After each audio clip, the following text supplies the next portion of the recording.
In the world of finance, there are endless strategies that people claim to be the best. I've been helping feds for a long time, and every year I hear about something new that someone thought of. To be fair, it's the same in other industries. We've been told that eggs are good, and then eggs were bad. That we need a lot of meat, and then we don't need meat at all. The fact is, it takes time for society to try something and see how it turns out in the long run. This is true in finance as well, and there's an area that millions of people have been misled over many years, and it could cost them greatly. Coming up on the Fed Corner.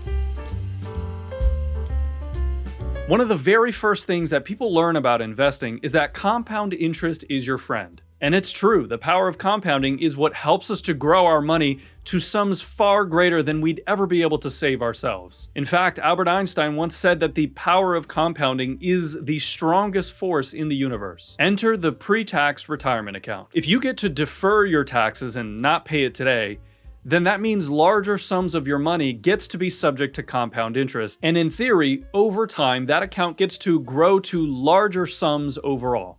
Sounds great, right? Well, what is the impact of allowing your pre-tax retirement accounts to grow to substantial sizes? You might have a great big pile of money, but not all of that money is yours. In fact, a very large pile of that sum belongs to the IRS. You see, our tax code is known as a progressive tax system. This basically means that the more money you make, the more you lose to taxes on larger sums of money. And if you have large traditional TSP balances or pre-tax accounts, then you're likely going to want to take out more to be able to enjoy a better lifestyle in retirement. So you'll spend money on things like travel and maybe new experiences, but also on more tax. You see, the idea of allowing your accounts to grow to larger sums because you haven't paid the taxes on it, but at the cost of owing larger sums of taxes later, may not actually work out for you in the long run. Let me give you an example. One of my clients came to work with us after having been retired for several years. And this family had been very good about investing and saving for their future. And so they were sitting on a portfolio with about $4 million, with the bulk of that inside pre-tax traditional accounts. The challenge is that they came to work with us only about 12 months before they were to start taking RMDs. Required minimum distributions, or RMDs, is when you have to take a minimum amount out of your retirement accounts. And what happens when you take money out of those accounts? Well, that counts as ordinary income, and you owe taxes on the full amount. So with very large balances, this family now has six-figure RMDs that they have to take every single year for the rest of their lives. And all of this money that has to come out every year of their accounts is taxable at ordinary income tax rates, which is the highest form of taxation that we have. Now let's look at the impact that this has on them in the long run. This family has a FERS pension, which is fully taxable, as you guys know, and pushes up their marginal tax rate. They also have a military pension that does the same and further pushes up their income. Now, in addition to this, they have some additional income from other sources that they are generating, which pushes them into higher rates, and part of their Social Security is also taxable. And after all is said and done, now they have to take well into six-figure RMDs, which effectively pushes them into the highest tax brackets that is currently in our tax code. In fact, for them, they are stuck in the 32% or higher rate for the rest of their lives. And how does this come to be? Well, if you think about RMDs, we have an accelerated schedule that means that every single year you have to take a larger and larger percentage of your retirement accounts. So the calculation makes you take out more than you did the year before. Plus, if you're invested correctly, then you're probably also growing these accounts over time, making the calculation even higher. And being stuck in such high tax brackets means that 30 to 40% of this family's wealth is now going to go towards taxes instead of staying in the family. Remember, this didn't even include state income tax as well as other forms of taxation. Not only that, but now their Medicare premiums are substantially more expensive for both of them for the rest of their lives as well. And it's no better if the kids inherit the money either.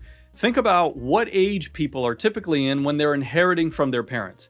Usually it's mid to late 50s, maybe early 60s, which for a lot of people coincides with the years that they are earning the most they've ever earned in their lives. So this means they're probably in the high tax brackets as well. And the inherited retirement account rules means that kids have to deplete the IRA accounts or TSP or 401k accounts all within 10 years. So after the 10th year of inheriting those assets, the whole thing has to be depleted. And the same principle applies here. If you take money out of these accounts, there is taxation that's going to be applied on that money. And so even if they inherit a more modest amount, like maybe $500,000, if they take only 10% every year because they're going to spread it out evenly over 10 years, we're looking at $50,000 in annual income on top of their salary and whatever other taxable income that they have in that same year for the next decade.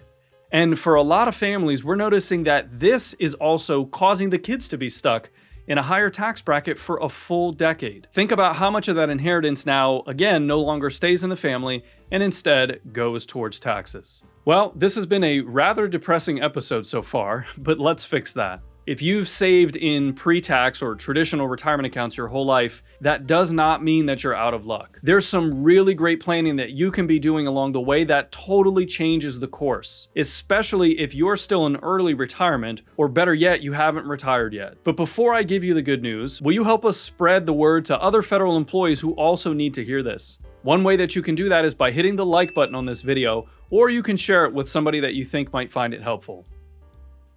All right, so let's get to problem solving. First, if you're a younger Fed and you're still working and you have many years in your career, consider using the Roth TSP to your advantage. If you can get the same amount of growth rate inside a pre-tax or a tax-free account, your future self is going to thank you if all of that growth is now totally free of tax. But for most of our viewers who are later in their career or have already retired, you too might want to look to Roth planning. Consider that diversifying the taxation of your investments is just as important as diversifying the actual investments themselves. Also consider the fact that current tax rates are historically low, and there is also a provision in the current tax rates that makes it so that the brackets will go back up to higher levels as early as 2026. So if you plan to still be working through those years, then you're paying higher taxes then on the same amount of money. So maybe consider paying the taxes today in the Roth. But what if you're not working anymore? Or what if you won't be working? Well, then you have arrived in what I call your tax planning window. From the time that you retire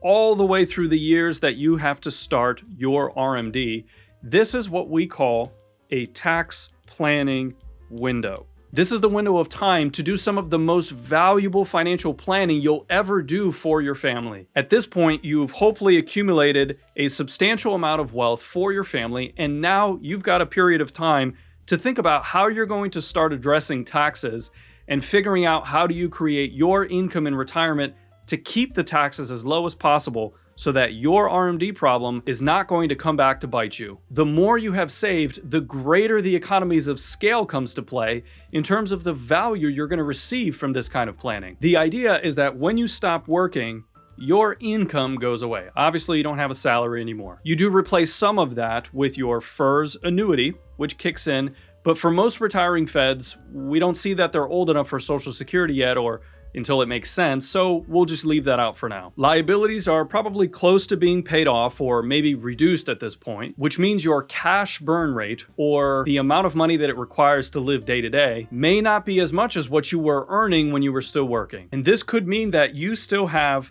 a lot of room in your bracket before you actually hit the next taxable rate. And if we know that tax rates are going to be higher in the future, perhaps you may want to fill in the current bracket that you're in, or maybe even the next bracket at whatever the rates are that we currently know, especially if we believe that they are going to be higher in the future. This is also true if you have large retirement accounts that, hey, you're still investing and growing that money. What are your RMDs forecasted to be in the future? Are they going to be substantially high enough where they may also push you into a higher bracket in the future? So not only are you potentially paying taxes at a lower rate because during this window of time, you're not in as high as a tax bracket as you were before, but now that money gets to be inside a Roth account, which means the money gets to grow totally tax-free for you and for your kids. This is what's called a Roth conversion.